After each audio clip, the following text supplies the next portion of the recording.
I have a notice of a committee meeting. The House Committee on Air Force will be meeting on Thursday, 22nd at room 3.54 by 12 p.m. Agenda, oversight timetable, signed by the chairman, Honorable Shehu Koko. I also have a letter from Honorable Fatoba Olushola, the demise of Honorable Samuel Adeyemi. I write to inform you of the demise of Honorable Samuel Adeyemi, a former colleague in the 5th Assembly from Irepodo, Irelodo Federal Constituency, Ekiti State. Samuel Adeyemi, until his death, was very active politically and was a good man. By this letter, I hereby notify you of his demise.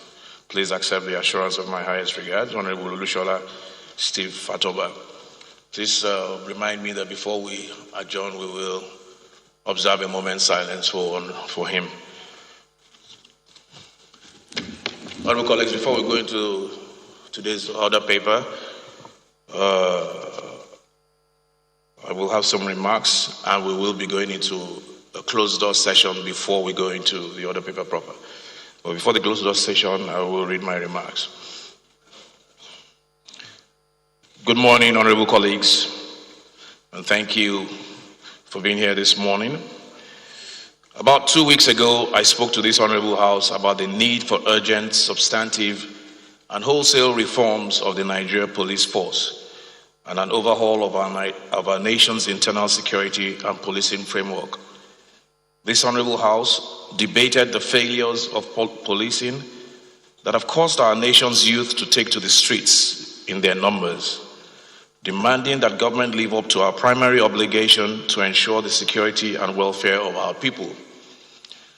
The nationwide protests that gave impetus to our deliberations that day have not abated. They have gotten more serious, with many reported instances of violence between state actors and protesters, between protesters and armed thugs who seek to hijack the passion and idealism of these protests for other nefarious purposes. The federal government of Nigeria has acted to dissolve the Special Anti-Robbery Squad, SARS, whose gross abuse of power are the proximate causes of this present unrest. The government has moved to set up, through the National Human Rights Commission, a National Judicial Panel of Inquiry, in addition to similar panels set up by the federating state governments. The House of Representatives has committed to a program of reforms. We resolved to collaborate with the Nigerian Bar Association and the National Human Rights Commission in this effort, and to ensure that draft legislation is ready for consideration within 30 days. None of these actions have sufficed to convince the ever-growing numbers of protesters to withdraw from the continued agitation. From Lagos to Akuzu, from Port Harcourt to Kano, Abuja, and Enugu, the protests have continued relentlessly with good cause. Whatever else may be driving this movement, our people expect more than commitments. They expect action, and we must deliver. This House will live up to the commitments we have already made, whilst we continue to seek avenues to do better and achieve more. Even as we act to establish systems for police accountability to ensure that the abuses of the past never happen again, we must seek the full measure of justice for what came before. We owe this to Tiamu Kazim and Tina Ezekwe. We owe it to Tony Zita and Anita Akapsin. We owe it to Chijoke Iloanya and Jimo Isiak. We owe this commitment to Kolade Johnson, Modebayo Awoshika, and far too many others. We owe it to the families they left behind, to those who even now do not know if their missing son, their long-lost sister, their father is buried somewhere in a shallow, unmarked grave, put there by those whose duty it was to protect them.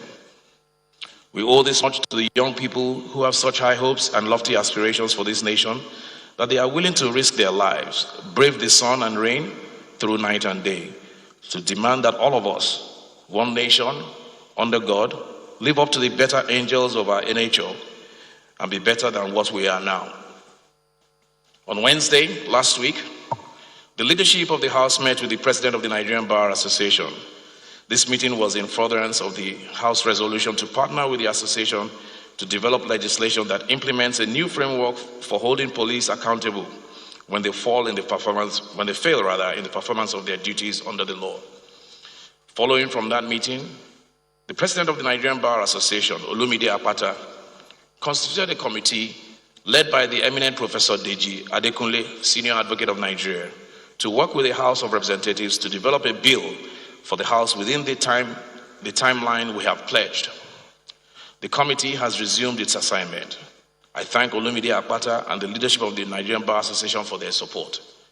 I also thank Professor Adekunle, Senior Advocate of Nigeria, and members of the committee, all of whom volunteered for this assignment, for recognizing the urgency of the moment and acting with dedication and in good conscience in service of our beloved nation. 2 weeks from now, the House will receive and immediately begin to consider legislation that seeks to establish a system of independent, responsive accountability that, 1, holds erring members of the police force to account for their conduct in the performance of their duties. 2, imposes civil and criminal liability for violations of the law and the police regulations. 3, ensures that officers found who engage in unauthorized, unlawful use of force are expelled from the office and subject to the full penalty of the law. And 4, prohibits with severe penalties the practice of using illegal incarceration as a cudgel to extort law-abiding citizens of their hard-earned resources. We will establish a system of citizen-led accountability for the Nigerian police force because in the democracy we have set out to build, the police are not above the citizenry. They are servants of the people. The police are not above the law. They are its guardians. As we endeavor to hold our nation's police to higher standards of personal and professional conduct, we must also make sure that we provide for the welfare of the men and women in uniform, to whom we assign such significant responsibilities in our collective interest. From minimum police equipment requirements through to training, everything must change. If we have to have a police force that meets our nation's needs and upholds the law of the land with integrity and professionalism. Honorable colleagues, independence for any nation is not a function of a singular declaration. It doesn't happen one time. Freedom is earned through generations, over and over again, by the sacrifice of patriots who band together to achieve for themselves and leave to their descendants the inheritance of a more perfect union.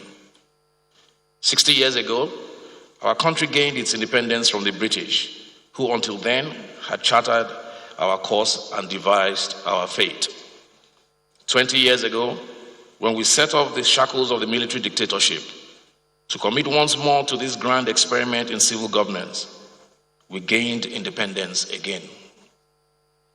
Today, we are witnessing across Nigeria a call for a fundamental rethinking of our nationhood. As we sit here in this hallowed chamber, a new independence movement is roiling our nation. A generation of young people who came of age in the years of our democracy have looked upon what we have built and decided that we can do better. We will do well to heed this call and what it portends for Nigeria. Let us take the opportunity of this moment to do the hard things, make the right choices, and pursue those objectives that drive progress and put us in good stead for generations to come.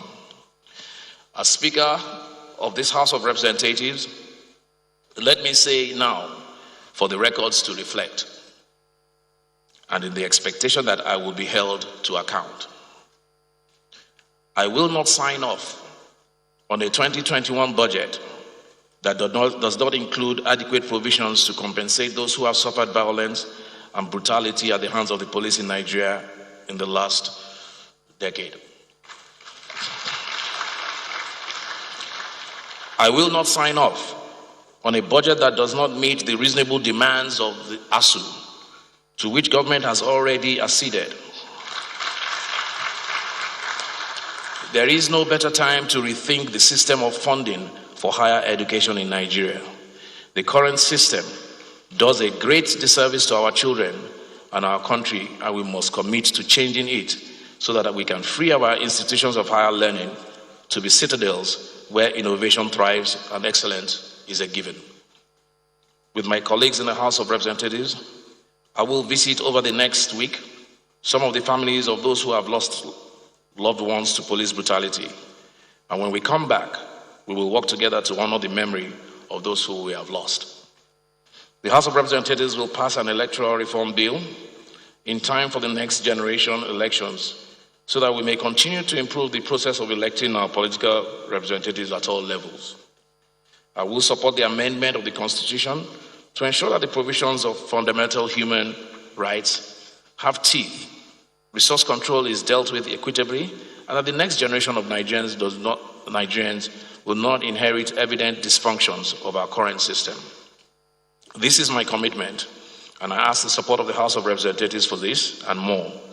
Let us, through the grace of God and with humility, work together to bring peace, security, justice, and prosperity for all our nation's people. To the young people across Nigeria who have led this protest, whose call for change has brought about this historical moment, you are the midwives of national rebirth. You have moved a nation to action, and now you must join in doing the hard work of making it real, the vision of a more just, more prosperous, and more resilient nation. We see your true cause. Please do not allow your righteous cause to be hijacked by those with base motives, who see in this moment an opportunity to pursue vendettas, to spread division, exploit the many existing fissures that exist in our society, and bring our nation to its knees. You have raised your voices and marched to demand a better Nigeria, from Abuja to Washington, to Calgary and London. Your voices have been heard. Do not allow anybody to convince you that to withdraw from the streets now is to concede defeat. This is the time to move your agitation from the chaos of the streets to the painstaking deliberations and strategic partnerships that birth policy and produce legislation. It is time to mobilize your voices in support of specific policy interventions that will deliver on our shared objectives of national renewal and a country that reflects the best.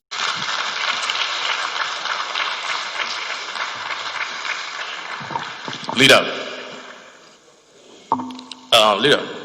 executive session.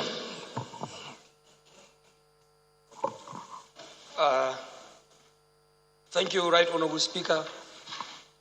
My respected colleagues, members of the House, I rise to move as directed by the Speaker that this House do convene into an executive session, please. Thank you.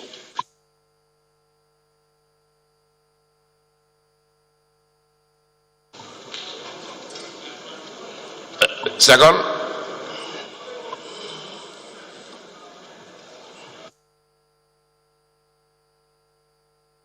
The House convenes to the executive session.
You have been watching a live broadcast from the plenary